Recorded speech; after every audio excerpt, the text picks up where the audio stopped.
like, even if you're a neutral observer and you're looking at this game and you go, okay, there's no doubt about it. Patrick Mahomes is a better quarterback than Jalen Hurts. Sure. We'll give you that. Offensive line, I don't think there's a better offensive line in the game than the Philadelphia Eagles. Like, even when these Eagles have a bad game, like Landon Dickerson was beat up, and it's still, I see something from PFF where it's like he didn't allow a rush and did that. It's like, that's what you get week in, week out from these monsters on the offensive line. All right. So offensive line's a plus. We're not going to go guard versus guard, but as a whole, I think it is a clean sweep if you do go, though. I think it is too. You're right. Let's go to wide receivers. Like, A.J. Brown's the best wide receiver out of the group. No doubt about it. Devontae, number 2. Yeah. I mean, DeAndre Hopkins, I don't know how to feel about him at this stage. There certainly was a point where his name was mentioned among the best in the game, but that has not been the version of it that we've seen for really a couple of years, and certainly not this season. I mean, the production just isn't there in the way that it used to be. Correct. I still have respect for DeAndre Hopkins. Absolutely. I don't think he is by any means like a poor wide receiver, a guy that you should overlook by any means. But if we're going to do that exact comparison, I do think I would have Devontae Smith as higher than him at this point in their careers. I like the rookie, Worthy. He's been impressive. You got Juju out there who we know fits what they want to do, and he's a guy that Mahomes is very comfortable with. So could they link up? Of course. Hollywood Brown, he's been non-existent. Yeah. Is he supposed to be their burner? Fine. Travis Kelce, tight end position. Do we give it to him over Dallas? I have to, out of respect, but I honestly, out of respect, put the respect to the side. I mean, who's the better tight end right here, right now? I mean, Kelce was terrific in that first game. He had 117 yards through the air and was got it. Yeah, still got it. Yeah, certainly. I mean, just eye test watching him, he does not move like the way that he once did. There's no doubt about that he's in the back end, the back nine of his career at this point. But he's still Travis Kelce, and like the chemistry and communication between him and Mahomes really is stuff that you just can't replicate. So I will give it to Kelce. When do I get on my back nine? When do people go, you're on your back nine? I like that. Over to the running back position. It's not even a question. Not even close. You know, Kareem Hunt they've pulled him off the scrapyard, and he's been okay for them. Pacheco's been a disappointment this year. I didn't think he really came back from that injury, but even before the injury, he really wasn't doing anything either. So again, that's the offense as a whole. Am I missing anybody on offense? No. Like Noah Gray back in tight. I'll take Calcaterra. Yeah, I do like Noah Gray. I do think Noah Gray's fine. He didn't do anything in that AFC Championship game, and I had him. I had over 2.5 receptions for Noah Gray. We swung for the fences, and he didn't even play. I didn't hear his name once. Fair. I'm not sticking up. I'm not saying that he deserves to win this, but I do think that that will be the heir to Kelce in the long run. All right. Now before we get over to the defense side of the ball, talk about special teams. Sure. And we have to be honest with our assessments. Jake's been tough. You know, and we all love Jake. There's nobody that's denying that. But are you taking him or Harrison Butker as far as field goal kickers? I mean, Butker's had his struggles this year too, so I don't think it is like as I think it's a pretty close discussion here. Hasn't missed in the playoffs. Sure, I do lean Butker just for the recency bias. I do think that there is something to like having a hot streak as a kicker. It does happen, and I kind of think Butker is closer to that than we are with Elliott. There's so much of the mental side of things when we're factoring in a kicker, and I do think Elliott's a little bit in his own head right now. So I do think that is advantage Chiefs, and that's a bigger one than we might want to acknowledge there. I think you could say both punt teams are pretty much equal. I think the Eagles are really good. I know the Chiefs have a really good punter. He's got a big leg, but bottom line is I just couldn't come into play. Of course, we've seen that happen, but at the end, I'm comfortable with the special teams return unit for the Eagles doing the right thing versus the same thing with the Chiefs. So I think that's a wash.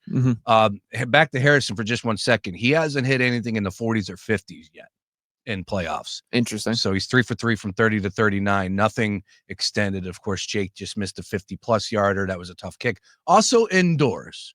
And I think that kind of maybe makes things a little even again. Because now you're taking all the elements out of it, and I'm going to be comfortable with Jake Elliott getting in there and still having the big leg that he's shown us throughout the course of his career. Again, it's just accuracy, and it's the stupid extra points, and every point matters. So. Yeah, and to be honest, I don't think the snow was really a factor at all in some of his misses. Like we saw him step up and hit a couple big field goals. No, he just yanked it. Yeah, I don't think it is like an elements issue. I think it's an internal issue. So we can squint and hope, and I hope in his own head that he believes that helps him. But I do think that these issues are Jake Elliott issues, not circumstance issues. As far as defense is concerned, like they have a great defensive line. Karlaftis is incredible. We know Yeah. how good that they have Spags is as far as the coordinator position is concerned.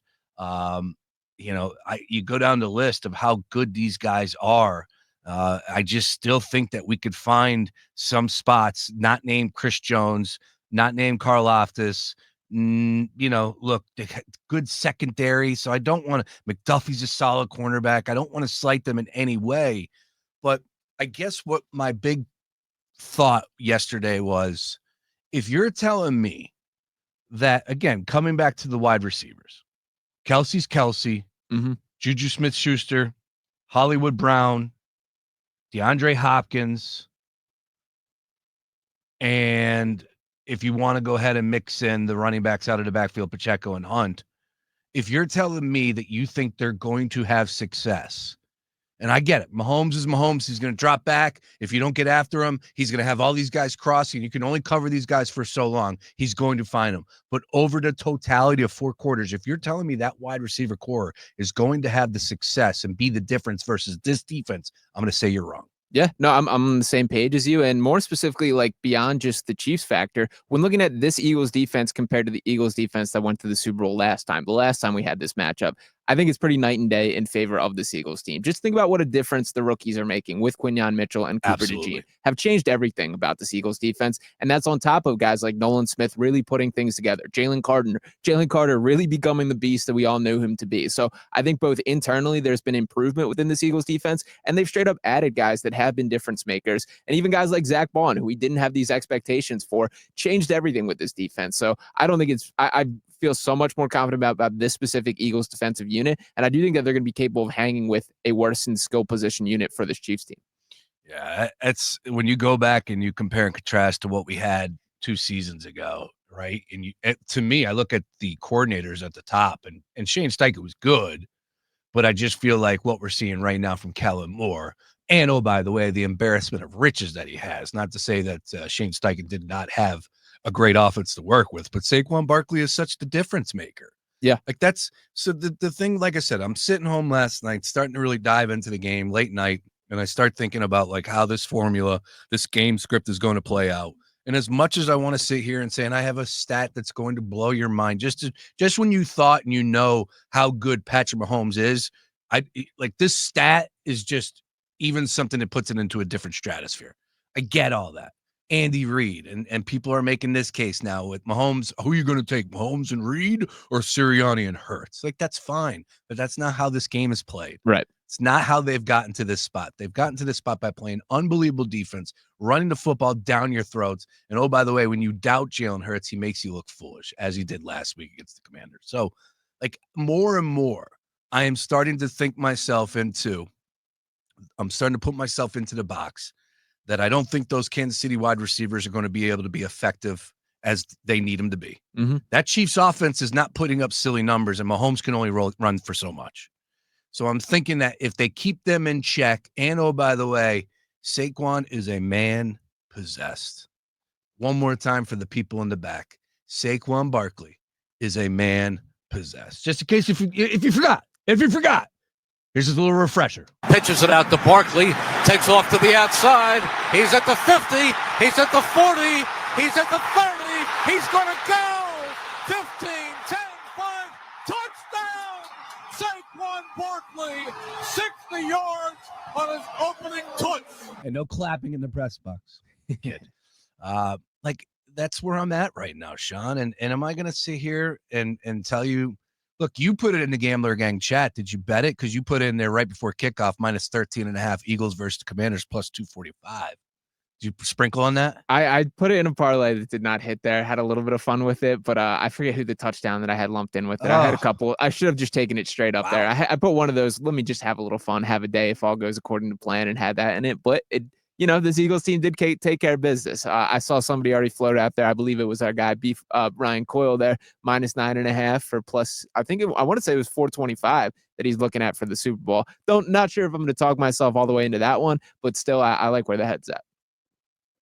Eagles minus 8.5 plus 390. This is crazy. Now, this is just crazy talk here on a Tuesday. Why not? We got a long way to go. Why not? All right. So if people are going to clip this and be like, look at these idiots already talking about Eagles by double digits, that's fine. That's fine. But when we're right on February 10th, I want you to come back right here and say, Sean, I salute you. All right. Just real quick, though. 6.5 plus 265. I like that. It's a touchdown. Plus 265. That's manageable. It could go either way, as far as this game is concerned, as far as that spread. Let's